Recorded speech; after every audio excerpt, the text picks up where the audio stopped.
At my mom's 60th, she raised a glass and said, "Starting today, your $5,500 paycheck and all future bonuses go to the family fund, or you're out." I just whispered, "You're not serious." But my brother nodded beside her. I stood up and left without another word. A few hours later, they called in a panic. "You're not serious," I whispered, gripping the edge of the table so hard my knuckles turned white. But she didn't even blink. My mother, resplendent in a gold dress she'd definitely made me pay for 6 months ago as an early birthday treat, stood at the head of the long table surrounded by a dozen relatives, raising her glass like she was toasting a promotion. Beside her, my older brother Julian nodded, not a hint of shame on his smug face. "I mean it," she said, smiling like this was some grand occasion. "Today marks a new chapter. The family fund is the future. And Michael, you'll be the foundation of it." The entire room laughed like she'd made a witty toast. Like I was in on it. Like this wasn't a financial hostage situation in the middle of a birthday dinner. I stood up slowly. My chair scraped against the tile floor like a screen. "You're joking?" I repeated, glancing around. My cousin just looked away, and Carla suddenly became very interested in her wine glass. "No," Mom said simply, then added with a little shrug, "It's only fair. You've been doing well, and this is what families do. We help each other." Except help had always been a one-way street in this family. Me giving, them taking. Julian folded his arms and said, "We're trying to build something bigger than just individual success. You owe it to the family." I didn't reply. I just picked up my coat from the back of the chair, turned, and walked out. The sound of my mother's voice calling my name followed me down the hallway, but I didn't stop. I walked straight to my car, started the engine, and drove. No destination. Just away. A few hours later, as I sat in the dark on the edge of my bed, my phone started ringing. First Julian, then Mom, then again, and again, until finally the text started. "Call us back. It's an emergency. You can't just leave like that. Michael, we need to talk. Something's happened." I didn't answer the phone that night.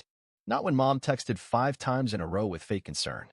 Not when Julian left a voicemail that started with, "Mike, calm down," and ended with a curt, "You're being immature." Because this wasn't new. This wasn't some spontaneous outburst at a birthday dinner. This was the culmination of years of quiet exploitation dressed up as love. Let me take you back. I'm 32, a systems engineer working for a high-performance cloud architecture firm in Seattle. Base salary, $5,500 a month after taxes. Bonuses? Substantial. I'm good at what I do. Not flashy, but consistent. I've been paying rent on a small studio in Belltown, living below my means. I budget. I save. I don't party. I don't blow money. Because for the past 8 years, I've been bailing out my family. At first, it was small. "Michael, honey, your brother just needs a little help covering rent this month.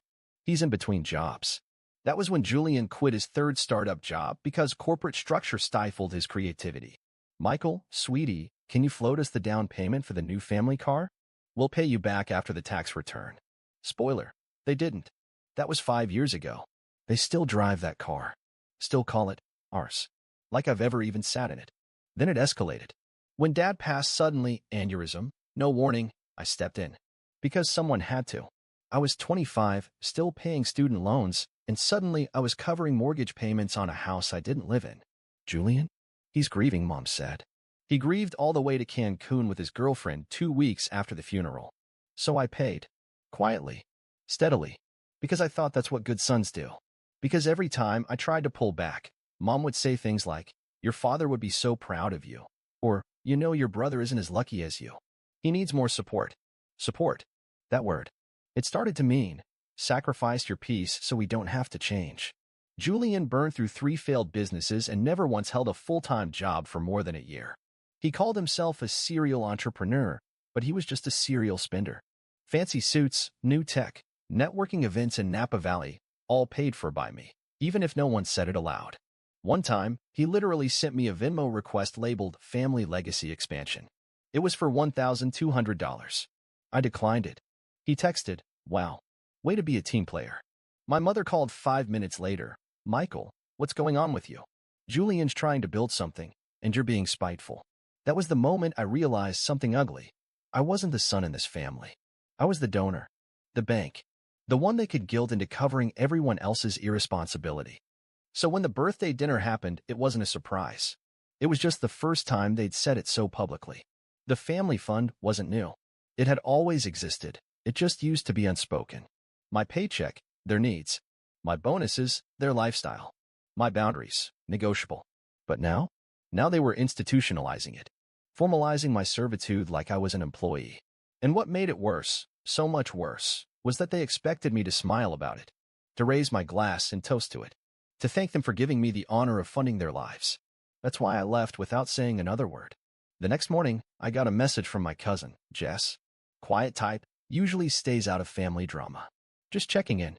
Heard you left the party early. Everything okay? I responded with a single sentence.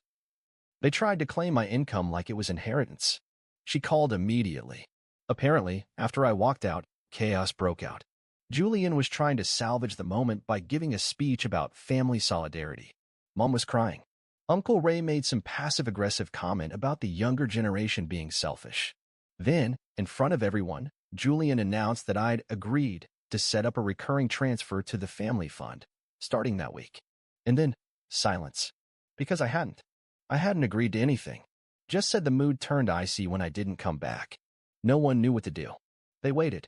They called. They panicked.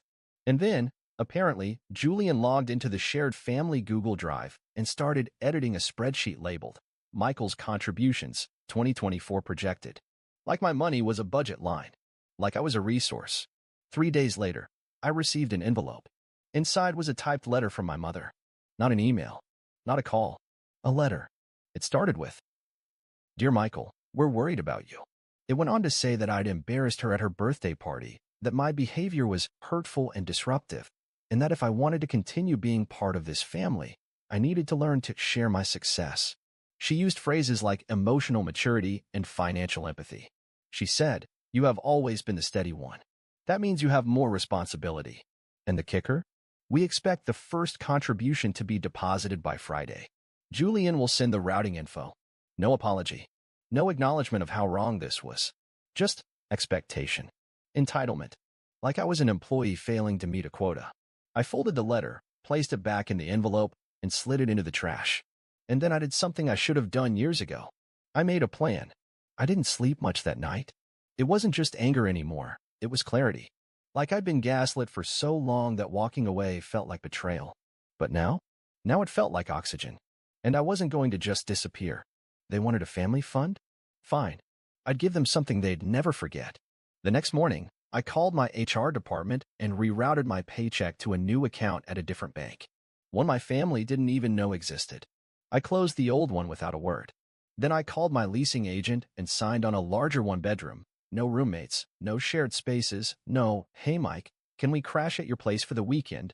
from Julian's endless string of freeloading business partners. But the real move? I booked a lunch reservation at Mom's favorite overpriced bistro.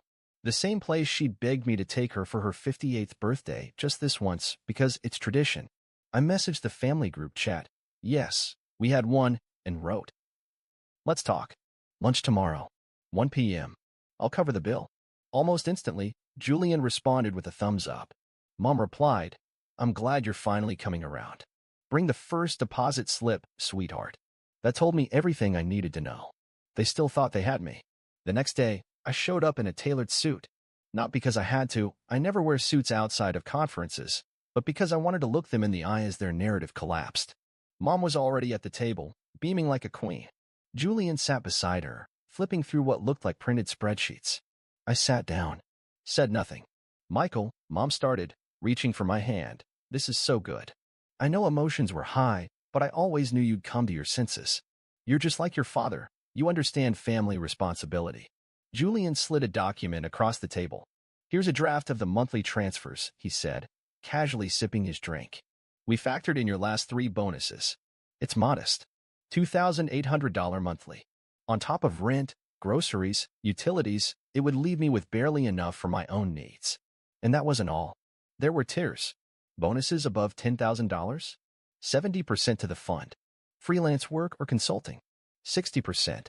Modest, Julian repeated, with a grin that made me want to flip the table. I leaned back, folded my arms. "Okay," I said slowly. "But just so I understand, what exactly does the family fund do?" Mom blinked. "It supports everyone. Who's everyone?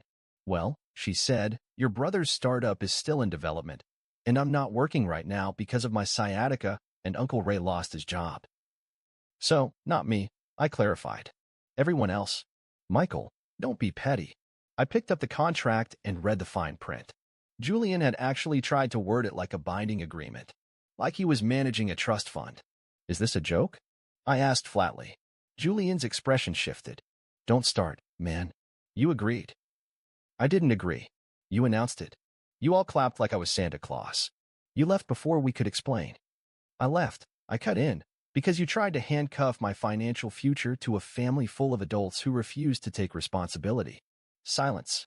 Mom leaned in, her voice soft. Manipulative. Sweetheart, you've always been the strong one. You've always supported us. Exactly, I said. And I'm done. Her eyes went wide. Excuse me. I stood up, dropped the contract onto my untouched plate. I'm done funding Julian's failure tour. I'm done paying for your vacations disguised as emergencies. And I'm especially done pretending like love equals sacrifice. Michael, she gasped. Don't talk to your mother like. No, you don't get to guilt me anymore. You don't get to call me ungrateful when you've been draining me dry for years. Julian stood. Bro, calm down. I turned to him. You're 35. Grow up. Get a job. You're not building a legacy, Julian. You're clinging to one someone else created. His jaw clenched. You think you're better than everyone?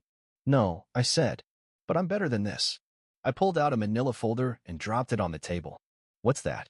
Mom asked. Receipts, I said. Every transfer. Every gift. Every loan you said you'd pay back. Over $78,000. I did the math. Julian snorted. So you're keeping score now?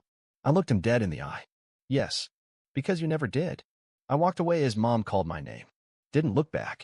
That night, the messages started. Julian. You embarrass Mom. You're acting like a child. Mom. This is just a phase. You'll calm down. Call me.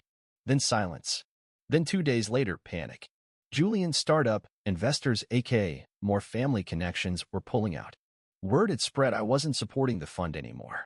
And guess who they all thought was the real financial backer? Me. Without my name attached, the whole operation looked like a setup, and it finally fell apart. Because it was. Next came the calls from Uncle Ray. Then Aunt Carla. Then a voicemail from Mom that started calm and ended with tears. Michael, please. Your brother made a mistake. We just need a little help getting through the quarter. We can revisit the numbers after, okay? No, not anymore. The fallout was immediate. The moment I walked out of that lunch, it was like pulling a Jenga block from the bottom of the tower they'd built on my back. Everything began to collapse fast and loud. I changed my number the same afternoon. No more, can you talk for a minute? Voicemails from Julian. No more, Michael. We didn't mean it that way, text from Mom. I wasn't playing cleanup anymore. I was done. For the first time in years, the silence was mine. And it was glorious. But they didn't take it well. Not even close. By the end of that week, I'd received an email from Julian titled, Urgent, please read. His company, the one I'd been silently funding for years, was falling apart. 2 investors had pulled out. Their biggest supplier bailed once they found out the lead financial backer, me, was no longer involved. Apparently, Julian had been using my name in pitches, without my knowledge. Saying things like, my brother's got us covered through Q4, and we've got 6 figures of runway thanks to family support. All lies. All based on the assumption I'd never walk away. Except I did. And the financial house of cards he built on my name collapsed in days. Mom started calling from burner numbers. I ignored them all. Then came an email with the subject line. It's not too late to fix this. Fix what? Your complete dependence on me? Your decades-long belief that I exist solely to fund your lifestyles? There was nothing to fix. There was only freedom to claim. Within 2 weeks, I'd moved into my new apartment.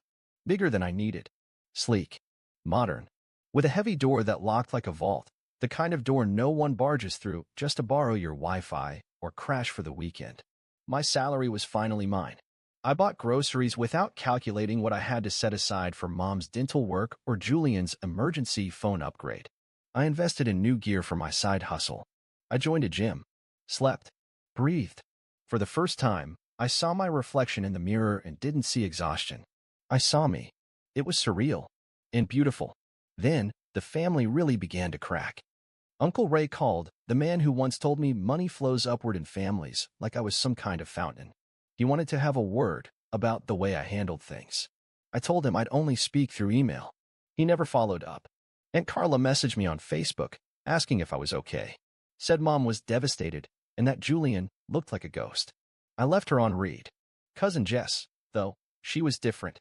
Whatever you said to them, she texted, you shook the entire family tree. I laughed. And for once, it didn't feel bitter. It felt earned. Then came the breaking point. A month after I cut them off, I got a call from an unknown number. Normally, I wouldn't answer, but something told me to pick up. Michael. It was Mom. Her voice was small, unfamiliar. I'm at your building. I just want to talk. I almost hung up. Almost. But something inside me, some small part that still remembered a time before the manipulation, said, give her 5 minutes. That was all. 5. She was waiting in the lobby, holding a Tupperware container like she was delivering a peace offering. Inside was my favorite, roast chicken and rice. Just like when I was a kid. She didn't smile. Didn't beg. Just said, can we sit? We found 2 chairs in the corner. I didn't say a word. She started slowly. I didn't realize what we were doing to you. Not really. I raised an eyebrow. Took a public meltdown and financial implosion for that? She winced. I know. I know how that sounds. Then she reached into her purse and pulled out a folder. Receipts. Every transaction. Every deposit. Every transfer I'd made to cover the mortgage, Julian's failed startups, the cruise she said was a gift from a friend. $78,450 in total. Julian told me you kept records, she said. I didn't believe him. I thought, you were just being cold. I looked at the numbers. Cold? This was survival. My financial autopsy. I don't expect forgiveness, she continued. I just wanted you to know I see it now. All of it. And then she said it. The one sentence I thought I'd never hear. We used you. Not relied on. Not asked for help. Used. I wanted to believe I was being a good mother, she said, but I was treating you like an income stream. And when you pushed back, I called it ungrateful. Her voice cracked.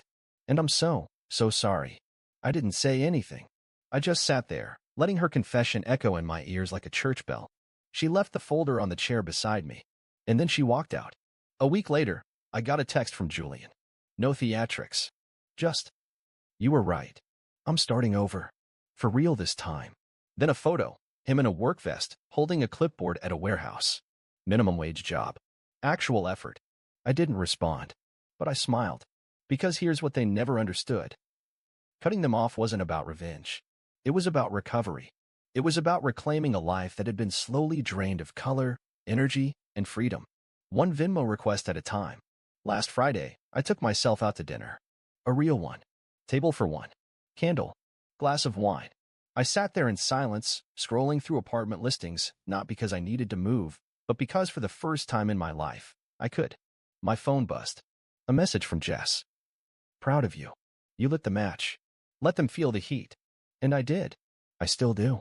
They thought I'd come back. They always did. Every time I set a boundary, they pushed until it bent. Every no became a maybe. Every, this is the last time, became just one more exception. But not this time. This time, I disappeared and stayed gone. And for a while, it drove them insane. Mom texted, called, emailed, left voicemails crying about how we used to be close. Julian sent a string of guilt-laced messages, trying to manipulate me back into the role I was born into, the fixer. The bank. The fallback plan. I ignored them all. And when the silence stretched longer than they expected, they panicked. Because for once, their plan had failed. And I didn't come crawling back to fix it. The best part? My life got better. Instantly. My account balance stopped dropping for reasons that had nothing to do with me. My weekends were finally mine. I started sleeping better. Eating better. Smiling more. I wasn't just surviving anymore. I was healing. I finally had room to build my life, not theirs. I picked up old hobbies. Took a real vacation.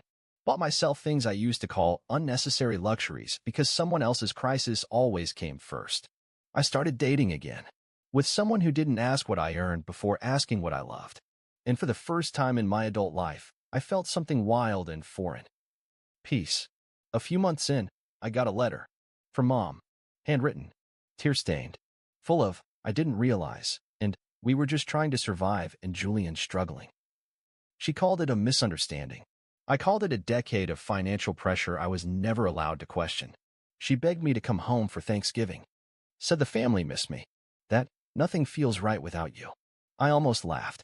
Because for the first time, everything in my world felt exactly right. Julian went dark not long after. Jess told me he moved in with a friend after the startup went belly up. No more investors. No income. Just debt. She said he was finally learning what real life looks like without a safety net. Without me. Good. Let him grow with the same pressure and weight I once carried alone. Maybe then he'll understand. Maybe he'll finally get it. Maybe he won't. But it's not my job to save him anymore. The truth? They never loved me. They loved what I did for them. And the second I stopped producing, stopped sacrificing, stopped bending, they turned cold. Accused me of betrayal. Because in their world, saying no is the ultimate sin. But I'd rather be hated for walking away than loved for being a doormat. And now? Now they're living with that choice. And I'm living with mine. Last week, I sat alone in my favorite cafe, sipping the most overpriced coffee imaginable. And I smiled. Not because of the view. Not because of the quiet. But because the money I spent that day? It was mine. Earned by me. Spent on me. Not vacuumed into some never-ending family pit. Not stolen under the guise of togetherness. Just mine. And that might not sound like much to some people. But to me, that was freedom. So here's the final truth. You don't owe your family your paycheck. You don't owe them your peace. You don't owe them your entire life just because you share DNA. You owe them nothing once they start treating you like an asset instead of a person. They called me cold. They called me heartless. They said I was ungrateful. Fine. Let them. I'd rather be ungrateful than used. I'd rather be alone than drained. I'd rather be free, completely, powerfully, unapologetically free. And I am.